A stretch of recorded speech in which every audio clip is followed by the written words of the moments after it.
আসসালামু আলাইকুম। টেন্স শুনলেই যাদের মাথায় টেনশন চলে আসে, যারা মনে করেন বাইরে ভাই টেন্স যে এত কঠিন, তাদের জন্য আমার এই ভিডিও সিরিজটি।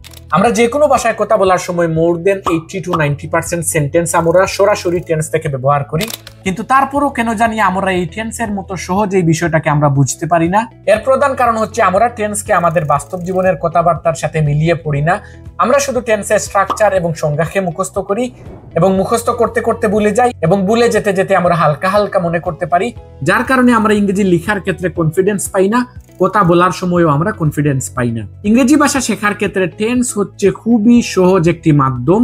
যে কেউ যদি মাত্র 5 থেকে 6টা টেন্সকে ভালোভাবে বুঝে শুনে শিখে ফেলতে পারে, তাহলে ইংরেজি লেখার ক্ষেত্রে, বলার ক্ষেত্রে বা ইংরেজি বোঝার ক্ষেত্রে তার আর কোনো সমস্যা থাকার কথা নয়। আমরা ইন্টারনেটে যে সকল হাজার হাজার স্ট্রাকচার এবং হাজার হাজার বাক্য তৈরির কৌশল শিখি, এই সবগুলোকে বিশ্লেষণ করলে দেখা যাবে যে এই সবগুলোই কোনো না কোনো ভাবে এই 5 থেকে 6টা টেন্সের অন্তর্ভুক্ত। এখন আমরা যদি এই মাত্র 5 থেকে 6টা টেন্সের স্ট্রাকচারকে ভালোভাবে না শিখে সারা দুনিয়ার স্ট্রাকচার শিখে ফেলি, তাহলে দেখা যাবে আমরা তরকারি সবকিছু দিয়েই রান্না করেছি, শুধু লবণটা দিতে ভুলে গেছি। একটা জিনিস হচ্ছে, অনেক শিক্ষকরাই বলে থাকেন যে টেন্স শেখার কোনো প্রয়োজন নেই, টেন্স ছাড়াই তুমি ইংরেজি ভাষা শিখতে পারবে, বলতে পারবে, লিখতে পারবে। হ্যাঁ, সেটা আমিও বিশ্বাস করি যে টেন্স ছাড়া ইংরেজি ভাষা শেখা সম্ভব। কিন্তু কাদের জন্য টেন্স ছাড়া ভাষা শেখা সম্ভব? শুধুমাত্র শিশুদের জন্য, যারা এমন একটি অবস্থানে রয়েছে যেখানে সবাই ইংরেজিতে কথা বলতে পারে। সেখানে এই শিশুরা দেখা যাবে যে অবজার্ভ করে করে টেন্স না শিখেও সে একুরেটলি ইংরেজিতে কথা বলতে পারবে, লিখতে পারবে, বুঝতে পারবে। যেমনটা আমরা আমাদের মাতৃভাষা শিখেছি আমাদের মা বাবার কাছ থেকে, আমাদের আশপাশের পরিবেশ থেকে। আমাদেরকে সেখানে কোনো টেন্স শিখতে হয়নি, কোনো ওয়ার্ড মিনিংকে আলাদাভাবে শিখতে হয়নি। কিন্তু আমরা যারা বড় হয়ে গেছি, আমাদের আশপাশের সবাই ইংরেজিতে কথা বলে না। আমরা যখন ইংরেজিকে শিখতে চাইবো, ইংরেজি ভাষাকে শিখতে চাইবো, আমাদের জন্য ইজিয়েস্ট ওয়ে হচ্ছে আমরা ভালোভাবে কয়েকটি টেন্সকে শিখে ফেলবো এবং তারপর ভিন্ন ভিন্ন পদ্ধতি অবলম্বন করে আমরা ইংরেজিতে ফ্লুয়েন্ট হতে পারবো, ইংরেজিতে লিখতে পারবো এবং ভালোভাবে বুঝতে পারবো। কিন্তু টেন্সকে ভালোভাবে বোঝা ছাড়া আপনি যতই ইংরেজি শিখেন না কেন, দিন শেষে দেখা যাবে আপনি যখন কথা বলবেন বা লিখবেন, আপনি বুঝাতে চাইবেন একটা, আপনি বলবেন আরেকটা, আপনি বুঝাতে চাইবেন একটা, আপনি লিখবেন আরেকটা। তো আমার এই টেন্সের ভিডিও সিরিজটি আমাদের বাস্তব জীবনে আমরা যে কথাবার্তা বলি থাকি সেগুলোকে অ্যানালাইজ করে বাস্তবসম্মত উদাহরণ দ্বারা একদম সহজ পদ্ধতিতে তৈরি। আশা করি এই ভিডিও সিরিজটি দেখার পরে আপনাদের টেন্স নিয়ে আর কোনো টেনশন থাকবে না, এবং আমার বলে দেয়া 5 থেকে 6 ধরনের বাক্যকে ভালোভাবে শিখে ফেললে আপনারা ইংরেজিতে কথা বলা শুরু করে ফেলতে পারবেন, এবং ইংরেজি বাক্যের অর্থ বোঝার ক্ষেত্রে বা ইংরেজি লেখার ক্ষেত্রে আপনাদের আর কোনো সমস্যা থাকবে না। তো চলুন আমাদের ক্লাস শুরু করা যাক। টেন্স মানে আসলে কি? টেন্স, যার বাংলা অর্থ হচ্ছে কাল বা সময়, অর্থাৎ আমরা কথা বলার সময় আমাদের কথাগুলো যে সময়কে ধারণ করে, আমাদের কথাগুলোর মধ্যে যে সময়ের কথা বলা হয়, এই সময়টাকেই টেন্স বা কাল বলা হয়। তো চিন্তা করে দেখুন, আমাদের লাইফে কয় ধরনের সময় রয়েছে। একটা সময় আমাদের লাইফে ছিল যেটা চলে গেছে, যেটা পাস্ট হয়ে গেছে, এজন্য এই চলে যাওয়া সময়টাকে পাস্ট টেন্স বলা হয়। একটা সময় আমরা বর্তমানে উপভোগ করতেছি, এই মুহূর্তে আমি ভিডিও বানাচ্ছি, এই মুহূর্তে কেউ ভাত খাচ্ছে, এই মুহূর্তে কেউ আমার ভিডিওটি দেখতেছে, এসব কাজগুলো এই মুহূর্তে হচ্ছে, বর্তমানে হচ্ছে। এজন্য এই ধরনের কথাবার্তাগুলোকে প্রেজেন্ট টেন্সের অন্তর্ভুক্ত করা হয়েছে, এটা হচ্ছে প্রেজেন্ট টেন্স। আবার আমাদের লাইফে আরেক ধরনের সময় রয়েছে যেটা আসবে আমাদের লাইফে। যেমন আমি চিন্তা করতেছি এই ভিডিওটি এডিট করার পর আমি ফেসবুকে আপলোড করব, এটা আমি এখনো আপলোড করিনি, আমি ভবিষ্যতে করব বলে চিন্তা করতেছি। বা আমি চিন্তা করতেছি আগামীকালকে আমি কোথাও যাব, বা আগামীকালকে আমি কোনো কিছু খাবো, পরবো। এই যে ভবিষ্যতের একটি সময়ের কথা আমি চিন্তা করতেছি, এটাই হচ্ছে আমাদের ভবিষ্যৎকাল বা ফিউচার টেন্স। তো আমরা দেখলাম আমাদের লাইফে যে সময়গুলো রয়েছে সেগুলোকে আমরা 3 ভাগে ভাগ করতে পারি। একটা সময় আমাদের লাইফ থেকে চলে গেছে, সেটা হচ্ছে আমাদের পাস্ট সময়, যেটাকে বলা হয় পাস্ট টেন্স।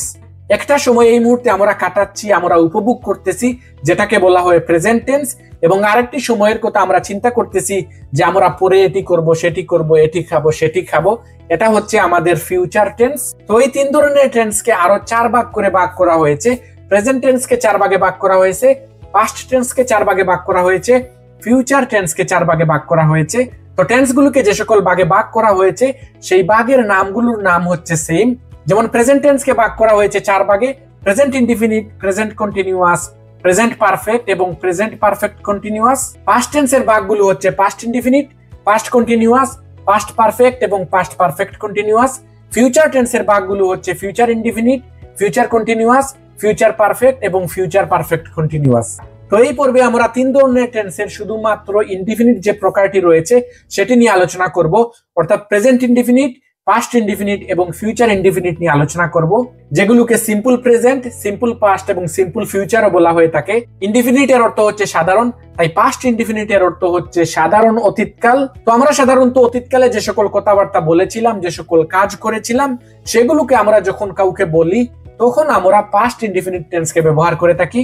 তাহলে আমি যদি আপনাকে আমি গতকালকে কি কি করেছি সেগুলোকে বাংলায় বলি, আমি বলতে পারবো যে আমি গতকালকে ফুটবল খেলেছিলাম, আমি বিকালে এক কাপ কফি খেয়েছিলাম, আমি আমার বন্ধুর বাড়িতে গিয়েছিলাম। যদি আমি আপনাকে কোনো ব্যক্তির কথা বলি তাহলে আমি এভাবে বলবো যে রহিম গতকাল ফুটবল খেলেছিল, রহিম বিকালে এক কাপ চা পান করেছিল, রহিম তার বন্ধুর বাড়িতে ঘুরতে গিয়েছিল। যদি আমি তোমার কথা কাউকে বলে থাকি যে তুমি গতকালকে বাড়ি গিয়েছিলে, তুমি সকালে ভাত খেয়েছিলে, তুমি পরীক্ষায় পাশ করেছিলে। তো এরকম যে সকল বাক্য দ্বারা বোঝাচ্ছে যে কেউ কোনো কাজ অতীতকালে করেছিল বা আমি কোনো কাজ করেছিলাম, এরকম বাক্যগুলোকে তৈরি হয় পাস্ট ইনডিফিনিট টেন্সের স্ট্রাকচার অনুযায়ী।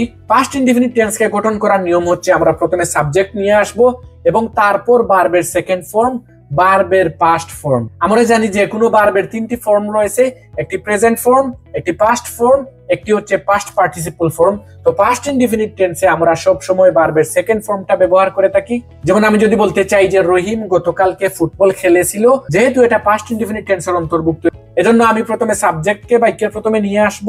এখানে সাবজেক্ট হচ্ছে যে খেলেছিল সে, তাহলে সাবজেক্ট হচ্ছে রহিম, তাহলে আমি প্রথমে নিয়ে আসলাম রহিম। তারপর খেলার ইংরেজি হচ্ছে প্লে এবং এটির পাস্ট ফর্ম হচ্ছে প্লেড, তাহলে বাক্যটি হবে রহিম প্লেড ফুটবল। আমি সকালে ভাত খেয়েছিলাম, তাহলে এখানে সাবজেক্ট হচ্ছে যাকে ঘিরে বাক্য তৈরি করা হয়, যার জন্য বাক্য তৈরি করা হয় সে হচ্ছে সাবজেক্ট। তাই এখানে আমি ভাত খেয়েছিলাম, তাই আমি হচ্ছে সাবজেক্ট, তাই আমরা এখানে বাক্যের প্রথমে নিয়ে আসলাম আই। তারপর আমাদের ভার্ব হচ্ছে খাওয়া, তাই খাওয়া এর ইংরেজি হচ্ছে ইট এবং এর পাস্ট ফর্ম হচ্ছে এইট, তাই এই বাক্যটি হবে I ate rice in the morning.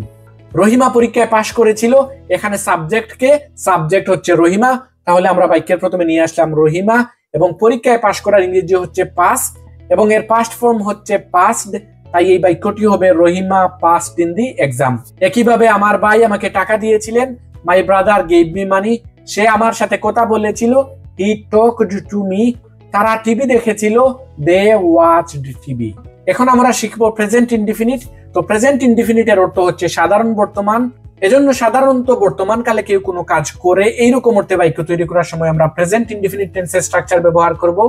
আমরা আমাদের দৈনন্দিন জীবনে যে সকল কাজ করে থাকি এইগুলোকে আমরা যখন অন্য কাউকে বলতে চাইবো তখনই আমরা প্রেজেন্ট ইনডিফিনিট টেন্সকে ব্যবহার করব। যেমন আমি ভাত খাই, আমি স্কুলে যাই, আমি ভিডিও বানাই, আমি টিভি দেখি, সে বাজারে যায়, সে স্কুলে যায়, সে আমার কথা শুনে, সে টিভি দেখে, তারা বই পড়ে। এই সবগুলো বাক্য দ্বারা বোঝাচ্ছে যে কেউ কোনো কাজ বর্তমানকালে সাধারণত করে থাকে। এইরকম অর্থে বাক্য তৈরি করার সময় আমরা প্রেজেন্ট ইনডিফিনিট টেন্সের স্ট্রাকচার ব্যবহার করি। প্রেজেন্ট ইনডিফিনিট টেন্সের স্ট্রাকচার হচ্ছে সাবজেক্ট প্লাস ভার্বের প্রেজেন্ট ফর্ম এবং তারপর অবজেক্ট। কিন্তু এখানে মনে রাখার বিষয় হচ্ছে সাবজেক্ট যখন থার্ড পারসন সিঙ্গুলার নাম্বার হবে তখন কিন্তু প্রেজেন্ট ইনডিফিনিট টেন্সে ভার্বের সাথে এস অথবা ইএস যুক্ত হবে। থার্ড পারসন সিঙ্গুলার নাম্বার কি?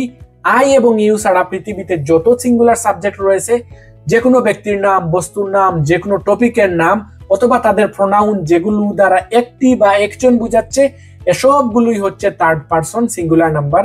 তো এগুলো যখন প্রেজেন্ট ইনডিফিনিট টেন্সে আমাদের সাবজেক্ট হিসেবে আসবে তখন আমরা ভার্বের সাথে এস অথবা ইএস যুক্ত করব। আমি কিছু উদাহরণ বলি।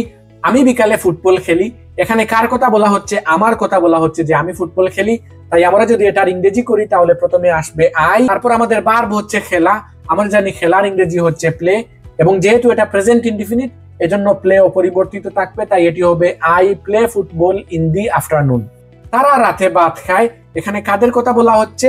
তাদের কথা বলা হচ্ছে, তাই তাদের ইংরেজি দিয়ে আসবে আমাদের বাক্যের প্রথমে এবং তারপর এখানে ভার্ব হচ্ছে খাওয়া, আমরা জানি খাওয়ার ইংরেজি হচ্ছে ইট এবং যেহেতু এটা প্রেজেন্ট ইনডিফিনিট টেন্স এজন্য ইট অপরিবর্তিত থাকবে। বাক্যটি হবে দে ইট রাইস এট ডিনার অথবা দে ইট রাইস এট নাইটও আমরা বলতে পারি।